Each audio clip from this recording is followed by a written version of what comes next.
I was 26 when I met Brett at Sarah's backyard barbecue, and I knew within 5 minutes that he was exactly what I needed. Not what I wanted, necessarily, but what I needed. He had that stable, reliable look about him, the kind of guy who probably had a savings account and knew how to fix things around the house. When he laughed at my joke about Sarah's burnt hamburgers, I could practically see the white picket fence and joint bank account materializing between us. He was cute enough, I suppose. Brown hair, nice smile, broad shoulders from whatever boring hobby he probably had. But more importantly, he looked at me like I was the most fascinating person at the party, which I was, obviously. But most guys my age were too immature to recognize quality when they saw it. Brett wasn't like the losers I'd been dating who thought splitting the check was acceptable, or who still lived with roommates. This guy had his life together, and I deserved someone who could keep up with my standards. Within 3 weeks, he was calling me every day and planning these elaborate dates, dinner at actually nice restaurants, not sports bars, weekend trips to bed and breakfasts. He even brought me flowers just because it was Tuesday. Finally, a man who understood how to treat a woman properly. My friends were so jealous, especially when he started talking about moving in together after just 6 months. I mean, when you know, right? The proposal came 2 years later during a weekend getaway to some mountain resort. Nothing too flashy, but the ring was decent sized and he'd clearly put thought into it. He was shaking when he got down on one knee, which was actually pretty sweet. Of course I said yes. Brett was everything I'd put on my mental checklist for a husband. Stable job, owned his own house, wanted the same things I wanted. Plus, I was 28 and tired of dating. All my college friends were already married, and I was ready to start the next chapter of my life. Our wedding was perfect. Small ceremony by the lake. Just family and close friends. Exactly how I'd always pictured it. Brett cried during his vows, which was embarrassing but also kind of touching. He promised to love me forever and make me happy every single day. I promised to be his partner and best friend. Though honestly, I was mostly thinking about how beautiful I looked in my dress and how perfect everything was turning out. The first couple years of marriage were fine. Better than fine. Actually, Brett was attentive and romantic, always surprising me with little gifts or planning special date nights. He cooked dinner most nights because he actually enjoyed it. And he never complained when I wanted to redecorate the living room or buy new furniture. He worked hard at his job but always made time for me, which is how marriage should work. I kept up my end too. I looked good, kept the house nice, was the perfect wife everyone expected me to be. But somewhere around year 3, things started feeling a little too predictable. Brett would come home from work. We'd eat dinner, watch television, go to bed, rinse and repeat. Weekends were grocery shopping and yard work and visiting his parents. It was all so mundane, so ordinary. I found myself wondering if this was really it for the rest of my life. Don't get me wrong, Brett was still sweet and everything, but where was the passion? Where was the excitement I'd felt when we were dating? I started going to the gym more, partly because I was bored, and partly because I wanted to feel attractive again.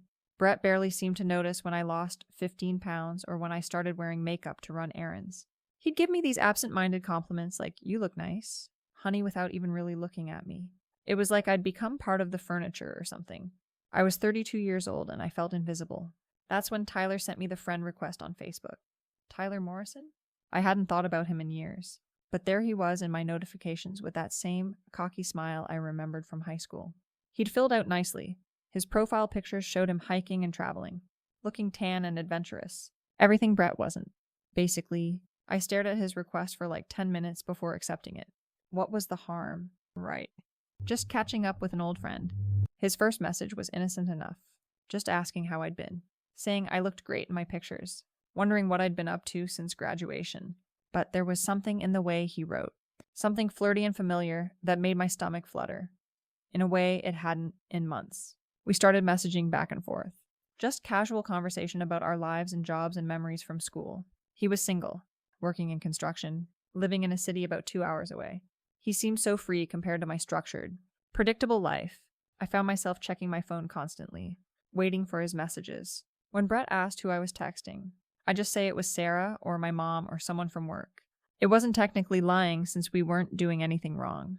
We were just talking, but I started putting my phone face down when Brett was around, and I made sure to delete the message notification so he wouldn't see Tyler's name pop up. The conversations got more personal over the next few weeks. Tyler would tell me I was too beautiful to be tied down, that he'd always had a crush on me in high school, but was too shy to do anything about it. He'd ask if I was happy, really happy, and when I hesitated to answer, he'd say he could tell I needed more excitement in my life. Someone who appreciated what an amazing woman I was. I started working out harder, doing my hair and makeup even when I was just going to the grocery store. Brett would glance up from his laptop and say, "I look nice," then go right back to whatever boring thing he was doing. Meanwhile, Tyler was sending me messages about how stunning I looked in my latest profile picture, how lucky my husband was, how he couldn't stop thinking about me. It felt incredible to be desired again, to have someone actually pay attention to me instead of taking me for granted. Brett and I had fallen into this comfortable routine where we barely really saw each other anymore. We were like roommates who occasionally had sex, but Tyler made me feel alive again, made me remember what it was like to be wanted. When Tyler suggested we meet up for coffee sometime, just to catch up in person, my heart started racing. I told him I couldn't, that I was married, but he said it would just be as friends. Two old classmates reconnecting. What was wrong with that? Brett went out with his friends from work sometimes. Why shouldn't I be able to see an old friend? I kept making excuses, but Tyler was persistent. He'd send me pictures from his adventures, tell me about concerts he'd been to or trips he was planning. His life seemed so exciting compared to mine. When was the last time Brett and I had done anything spontaneous? When was the last time he'd looked at me the way Tyler did in his messages? Then my mom called to tell me she was having minor surgery on her gallbladder. Nothing serious, but she'd need help for a few days afterward. She lived 3 hours away, so I'd have to stay the weekend to take care of her. As soon as I hung up the phone, I realized what an opportunity this was. I told Brett about Mom's surgery, how I'd need to drive down Friday after work and stay through Sunday to help her recover. He was immediately supportive, offering to come with me or take time off work to help. But I told him Mom would be embarrassed having him there while she was recovering. And besides, someone needed to stay home with the dog. He accepted this completely, because Brett always accepted whatever I told him. It was one of the things I'd loved about him in the beginning, how much he trusted me. Now it just seemed naive. I messaged Tyler that night, told him I'd be driving near his area that weekend to visit my mom. Maybe we could meet up for that coffee after all, just for an hour or two. He was thrilled, said he knew the perfect little place, very private and quiet. My hands were shaking as I typed back that I'd love to see him. Friday afternoon, I packed my overnight bag while Brett was at work. I brought nice clothes, the kind I never wore anymore because we never went anywhere that required them. I did my hair and makeup carefully, telling myself it was just because I wanted to look good when I saw Tyler. Nothing was going to happen. We were just going to talk. Brett kissed me goodbye when I left, told me to drive safely and call when I got to Mom's house. The guilt I felt lasted about 10 minutes before it was replaced by excitement. I was finally doing something for myself, something that made me feel alive again instead of just existing in this boring routine I'd fallen into. The drive to Tyler City felt like the longest 2 hours of my life. We'd agreed to meet at a coffee shop, then maybe go for a hike if the weather was nice. It was completely innocent. I kept telling myself, just two old friends catching up. But my heart was pounding as I pulled into the parking lot and saw him waiting by his truck. He looked even better in person than in his pictures, taller than I remembered, with these intense green eyes and a smile that made my knees weak. When he hugged me hello, I could smell his cologne and feel how solid and strong he was. Nothing like Brett's soft, comfortable hugs. This was electric. We talked for hours over coffee, about high school and our lives now and all the what-ifs from back then. He told me he'd always wondered what would have happened if he'd asked me out senior year, said he'd thought about me over the years, especially when he saw my wedding announcement on Facebook. I felt myself blushing like a teenager. When he suggested we go for that hike before it got dark, I knew I should say no, should get back in my car and drive to my mom's house like I'd told Brett I was doing. But Tyler's hand was warm on my back as he guided me to his truck, and I felt more alive than I had in years. What was the harm in a little hike? The trail he chose was beautiful but secluded. We barely saw another person the whole time we were walking. He kept finding excuses to touch me, helping me over rocks, pointing out birds in the trees with his hand on my shoulder. The chemistry between us was undeniable. This was what I'd been missing in my marriage. This excitement, this passion, this feeling of being truly desired. When Brett texted asking if I'd made it to Mom safely, I texted back that I had and that Mom was sleeping. Tyler was watching me type, standing so close I could feel the heat from his body. When I put my phone away, he reached up and touched my face, told me I was even more beautiful than he'd imagined all these years. I should have stopped him when he kissed me. Should have pulled away and remembered my marriage vows and the life I'd built with Brett. But it had been so long since anyone had kissed me like that. With such hunger and desire, Brett's kisses had become routine pecks. Quick and comfortable and passionless, this was what I'd been craving without even realizing it. One thing led to another, and before I knew it, we were off the trail in a secluded spot surrounded by trees and bushes. I wasn't thinking about Brett or my marriage or the consequences. I was only thinking about how incredible it felt to be wanted this way, to feel this alive and passionate and free. For the first time in months, I felt like myself again instead of just Brett's wife. We spent the whole weekend together. I checked into a hotel and told Brett that Mom was doing fine but needed help with basic things like showering and cooking. When he called Saturday afternoon, I let it go to voicemail, then texted that Mom was napping and I'd call him later. I was too caught up in the fantasy of being with Tyler to deal with real life. Sunday morning, Tyler suggested we go back to the trail for one more hike before I had to leave. I knew I should be getting on the road to actually visit my mom for a few hours, so my story would hold up. But I couldn't resist spending a little more time with him. Just one more hour. I told myself, what could it hurt? We were deep in the woods, completely lost in each other. When I heard footsteps on the trail, my blood went cold as I recognized the sound of Brett's voice calling my name. This couldn't be happening. Brett didn't do spontaneous things like drive 3 hours to surprise me. He was supposed to be at home, probably organizing his tools or reading one of his boring books. But there he was, standing at the edge of the clearing where Tyler and I were tangled together in the bushes.